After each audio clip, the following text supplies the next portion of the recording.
நட்சத்திரக்காரங்களே. ரோகிணி பார்த்திங்கன்னா கிருஷ்ண பரமாத்மா அவதரித்த நட்சத்திரம் சொல்லுவாங்க. ஏன்னா இந்த நட்சத்திரத்தில் பார்த்திங்கன்னா சந்திரன் உச்சம் அடையக்கூடிய நட்சத்திரம். அதனால் என்னென்னாக்கா இவர்கள் பார்த்திங்கன்னா மனோ வலிமை ரொம்ப அழகாக இருக்கும், ரொம்ப மன வலிமை படைத்தவர்கள். இவங்களோட அறிவுத்திறமை பிரம்மாண்டமாக இருக்கும். ஆனால் என்னென்னா அந்த அறிவுத்திறமையை கொண்டு பயன்படுத்தி இவங்க வெற்றி அடைவது தான் இவங்களுக்கு பிரச்சனையே. என்னென்னாக்கா இந்த ரோஹிணி நட்சத்திரக்காரங்க பார்த்தீங்கன்னா எங்கேயாவது போயிட்டு எல்லா அறிவுத்திறமையாக இருந்தாலும் இன்னொருத்தருக்கு பணிவிடை செய்வதில் தான் இவங்களுக்கு ஆர்வம் அதிகமாக இருக்கும். இவங்க ஓனர் ஆவாங்களான்னு பார்த்தோன்னா ஓனர் ஆகும், கடைசி வரைக்கும் எம்ப்ளாயாக இருக்கிறதுல தான் இவங்களுக்கு அவ்வளோ விருப்பங்கள் இருக்கும். ஸோ ஓனர் ஆகக்கூடிய ஆற்றல் இருந்தாலும் இவங்க மற்றவர்களுக்கு சேவை செய்வதன் வழியாக தான் இவங்களுக்கு ஒரு திருப்தி என்பது கிடைக்கும். ஸோ இவங்களுடைய மனம் பார்த்திங்கன்னா எப்போதும் ஒரு நிலையற்ற தன்மை, சேஞ்சபிள். அதனால் என்னென்னாக்க எல்லா விஷயத்துலையும் ஒரு மாற்றம் இவங்ககிட்ட இருந்துக்கிட்டே இருக்கும். ஸோ இந்த மாற்றத்தை மாற்றி வாழ்க்கையை சிறப்பாக்கணும்னா இவங்க பார்த்திங்கன்னா வெள்ளிக்கிழமையில், குறிப்பாக வெள்ளிக்கிழமையில் சந்திர ஓரையில் பௌர்ணமி வந்துச்சுன்னு வச்சுங்களேன், பௌர்ணமி வழிபாடு இவங்களுக்கு சிறப்பான பலனை தரும். அப்படி இல்லைன்னா வெள்ளிக்கிழமையில் வரக்கூடிய சந்திர ஓரையில் அம்மனுக்கு பால் பாயாசம் செஞ்சு வழிபாடு செஞ்சு பாருங்கள், உங்கள் வாழ்க்கை சிறப்பாகும். நன்றி, வணக்கம். அனைவருக்கும் வணக்கம். நான் உங்கள் மோசஸ், உளவியல் ஜோதிட வாஸ்து கன்சல்டன்ட், சென்னையிலேருந்து. என் உயிரான ஈசனை முன்னிறுத்தி எவனார்களாலே அவன்தான் வணங்கி இந்த ஆவணி மாத பலன் இதை நம்ம பார்க்க போகிறோம். ஏன்னா இந்த ஆவணி மாதம் பார்த்தீங்கன்னு வச்சுக்கிங்களேன், காலபுருஷ தத்துவத்துக்கு 5ஆம் அதிபதியான சூரிய பகவான் தன் வீட்டிலேயே ஆட்சி பெறுவார். ஸோ அப்போ ஆட்சி பெறும் போது என்னென்னாக்கா இந்த பூர்வ புண்ணியம் என்பது இயற்கையாகவே இந்த காலகட்டத்தில் ரொம்ப செழிப்பாக இருக்கும், வளமாக இருக்கும் அப்படின்னு சொல்லுவாங்க. ஏன்னா நம்ம பூர்வ புண்ணியம் அப்படின்னோடனே உடனே நம்ம சொந்த ஊருக்கு தான் நினைப்போம். அப்படி கிடையாது, நமக்குள்ளேயும் ஒரு பூர்வ புண்ணியம் இருக்குது, நம்ம உடம்புக்குள்ளேயும் ஒரு பூர்வ புண்ணியம் தன்மைகள் இருக்குது. ஸோ அந்த தன்மை இந்த காலகட்டத்தில் பார்த்திங்கன்னா மிக செழிப்பாக இருக்கும். அதனால தான் பெரும்பாலும் பார்த்திங்கன்னா இந்த காலகட்டத்தில் நிறைய சுப நிகழ்வு பண்ணுவாங்க, திருமணம் பண்ணுவாங்க. நிறைய பார்த்திங்கன்னா ஆடி மாதம் முன்னாடி எல்லா திருவிழாக்கெல்லாம் அப்படியே இருக்கும். ஆவணி மாதம் பார்த்திங்கன்னா நிறைய சுப நிகழ்வுகள் பண்ணுவாங்க. ஏன்னா இந்த காலகட்டத்தில் சூரியனோட தன்மை நல்லா இருக்கும் போது, ஆத்மகாரகன் இல்லையா சூரியன். ஸோ அப்போ ஆத்ம பலம் இயற்கையாகவே எல்லாருக்கிட்டையும் பெருகி இருக்கும் இந்த காலகட்டத்தில். அதுவும் இந்த காலம் இன்னொன்றாக்கா இந்த வருஷம் பார்த்திங்கன்னு வச்சுக்கோங்க, கேது பகவானும் 5ஆம் இடத்துல இருக்கார். ஸோ அப்போ என்னென்னாக்கா கேது என்னென்னாக்கா ஞானக்காரகர். ஏன்னா பொதுவாக பார்த்திங்கன்னா அந்த சூரியன் தான் பார்த்திங்கன்னா நம்ம ஆத்மகாரகன் சொல்கிறோம் இல்லையா. ஏன்னா அந்த ஆத்மகாரகன் எந்த ராசியில் வலுவாக இருக்கோ இல்லை பலமாக இருக்கோ அந்த ஜாதகர் பார்த்திங்கன்னா மிகுந்த உச்சத்தில் இருப்பார். ஏன்னா பார்த்திங்கன்னு வச்சுக்கலாம், ஏன்னா ஆத்ம பலம் தான் தேவை. அதுக்காக தான் ஆன்மீகத்தை நம்ம நாடுறோமே. ஏன்னா இன்றைக்கி நிறைய பேர் ஆன்மீகத்தை எதுக்கு போகிறோன்னே தெரில. நம்மளோட ஆத்ம பலத்தை அதிகரிக்கிறதுக்கு தான் நம்ம இன்றைக்கி ஆன்மீகம், இந்த பரிகாரம்லாம் செய்கிறோம் இல்லையா. இது எல்லாமே உங்களோட ஆத்ம பலத்தை இன்க்ரீஸும். அப்படி இருக்கக்கூடிய சூரிய பகவான் இந்த ஆவணி மாதத்தில் அவர் சொந்த வீட்டில் இருந்து அப்படியே ஒரு ஆட்சி பண்ணும் போது எப்படி இருக்குன்னு பாருங்கள். அதனால தான் இந்த காலகட்டம் நிறைய சுப நடக்கும் போது அது எல்லாமே வெற்றி, காரிய சித்தி, நிறைய பேர் இடம் வாங்குவாங்க. அதனால தான் பார்த்தீங்கன்னா இந்த காலத்தில் இன்னொரு விஷயம் இருக்குது. ஆவணி மாதத்தில் பார்த்திங்கன்னா விநாயகர் சதுர்த்தி. இந்த காலத்துலேருந்து அந்த விழா கோலங்கள் எல்லாமே தொடங்கும். அது வரையும் பார்த்திங்கன்னா ஒரு இந்த மந்தமாக போயிட்டு இருந்தது. இது பார்த்திங்கன்னா விநாயகர் சதுர்த்தி, அதுக்கப்புறம் பார்த்திங்கன்னா ஆயுத பூஜை, அப்புறம் தீபாவளி, அப்படியே பார்த்திங்கன்னா விழாக்களாக அப்படியே வரும். இனிமேல் ஒவ்வொரு மாதமும் பார்த்திங்கன்னா விழாக்கள், இந்த புரட்டாசி மாதத்தை தவிர்த்து. ஏன்னா ஆத்மகாரகன் எந்த ஜாதகத்தில் நல்ல வலுவாக ஸ்ட்ராங்காக இருக்கோ அவங்க தான் உச்சம். ஏன்னா சூரியன் தான் பார்த்திங்கன்னா நம்ம பெரும்பாலும் இந்த அரசியலுக்கு சொல்லுவோம், மருத்துவக்காரகனும் சூரியன் தான். ஸோ அதனால தான் எந்த ஒரு ஜாதகத்தில் சூரியன் வலுவாக இருக்கோ அவங்க நல்ல ஒரு ஃபேமஸ் டாக்டர் ஆவாங்க. அது 2ஆம் அதிபதியோட இல்லை 10ஓட தொடர்பு வரும்போது பார்த்திங்கன்னா மருத்துவத்தில் சூப்பராக இருப்பாங்க. அதே போல் சூரியன் வலுவாக இருக்கிறவங்க பார்த்திங்கன்னா தொட்டாவே குணமாகக்கூடிய கைராசி டாக்டர்லாம் சொல்லுவோம் இல்லையா. அவர் படித்து கூட இருக்க மாட்டார், சும்மா R&D படிச்சிருப்பார், இல்லைன்னா அந்த ஒரு கம்பவுண்டராக கூட இருந்திருப்பார். அவர் பார்த்திங்கன்னா சும்மா ஏதோ ஒரு விஷயம் சொல்லுவார், நடந்துடும். கைராசி டாக்டர் அப்படின்னு சொல்லக்கூடிய எல்லாருமே பார்த்திங்கன்னா இந்த சூரியன் வலுவாக இருக்கும் தான் கைராசி டாக்டர். ஏன்னா ஆத்மத்தை பலமாக வச்சுருக்க எல்லாமே பார்த்திங்கன்னா குணமாக்கக்கூடிய ஆற்றல் அவங்ககிட்ட இயற்கையாகவே நிறைய இருக்கும். சூரியன் வலுவாக இருக்கும், நிறைய பரிகாரம் பண்ணான்னு வச்சிங்களேன், சூப்பராக சக்ஸஸ் ஆகிடும். பெரிய பரிகாரம் சின்னதாக சொன்னாவே பெரிய விஷயங்கள் கூட குணமாக்கக்கூடிய ஆற்றல். அப்படி இருக்கக்கூடிய சூரிய பகவான் இருக்கக்கூடிய இந்த ஆவணி மாதத்தில் பார்த்திங்கன்னா மிகுந்த நற்பலன்களை கொடுக்கும். ஆன்மீக நாட்டம் அதிகமாகவும், குறிப்பாக என்னென்னாக்கா இந்த கேது கூட இருக்கிறதுனால நிறைய என்னென்னா அந்த குழந்தை பேருக்கான விஷயங்கள், குழந்தை பேர் இன்மை, இந்த மாதிரியான விஷயங்கள் எல்லாமே ஒரு மாற்றத்தை கொடுக்கக்கூடிய விஷயமா இருக்கும். அந்த விரக்தி தன்மை, ஏன்னா கேது எப்போதும் பார்த்திங்கன்னா ஒரு விரக்தி கொடுப்பார். ஏன் அது விரக்தி கொடுப்பார்னா அனுபவம் கிடைச்சாதான் அறிவு வளரும், ஞானம் கிடைக்கும், சும்மா வராது இல்லையா? ஸோ அதனால் அந்த கேது பகவான் வந்து நமக்கு ஞானத்தை கொடுப்பதற்காக சில படிப்பினையை கொடுப்பார். அதை தான் நம்ம இங்கே விரக்தி, எனக்கு அது நடக்கலை அப்படி இப்படின்னு நம்ம சொல்லிட்டு கிடப்போம்.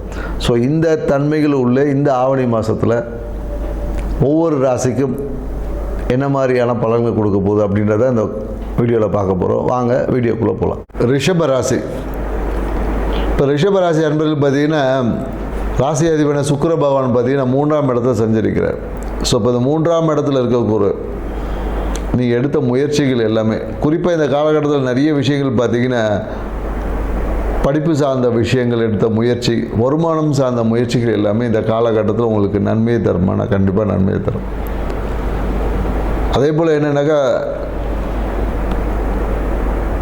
காதல் சார்ந்த விஷயம், நிறைய காதல்லாம் இப்போ திருசாக முளைக்கும்.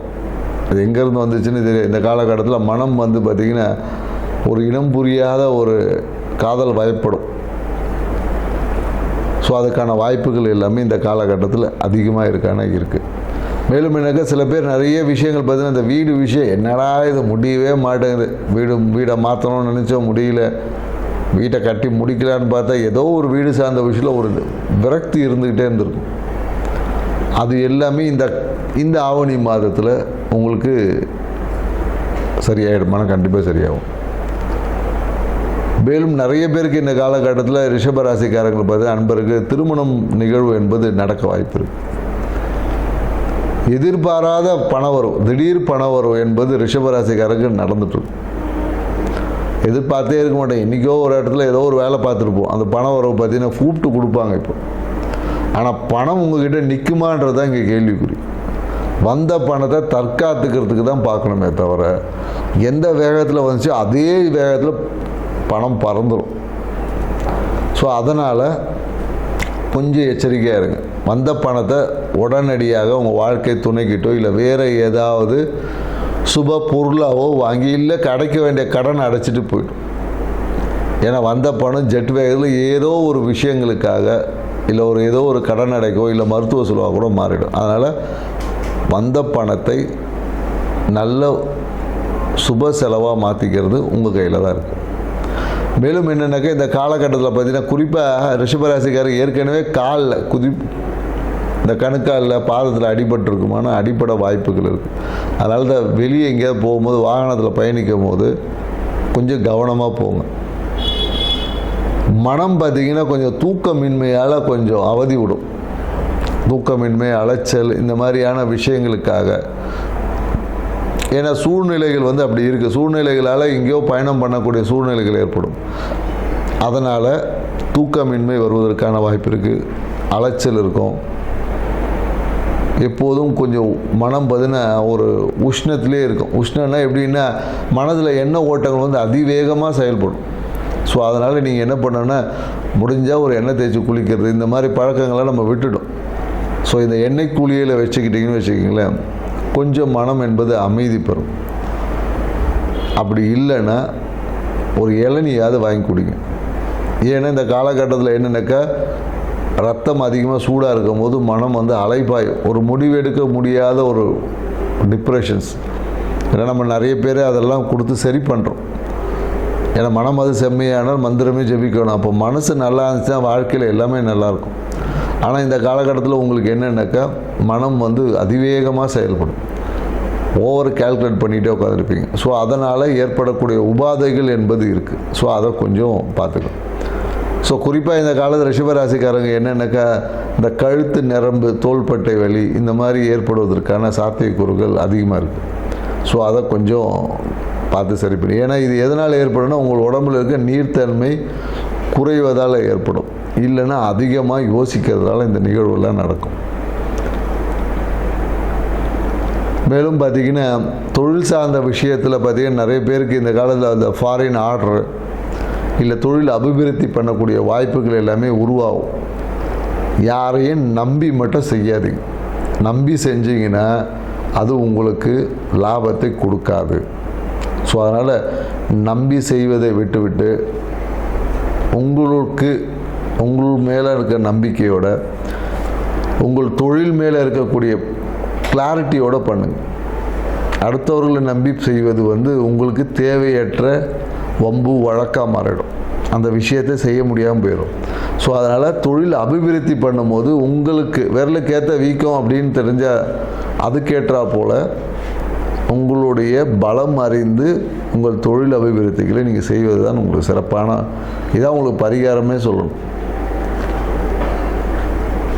மேலும் என்னென்னாக்கா,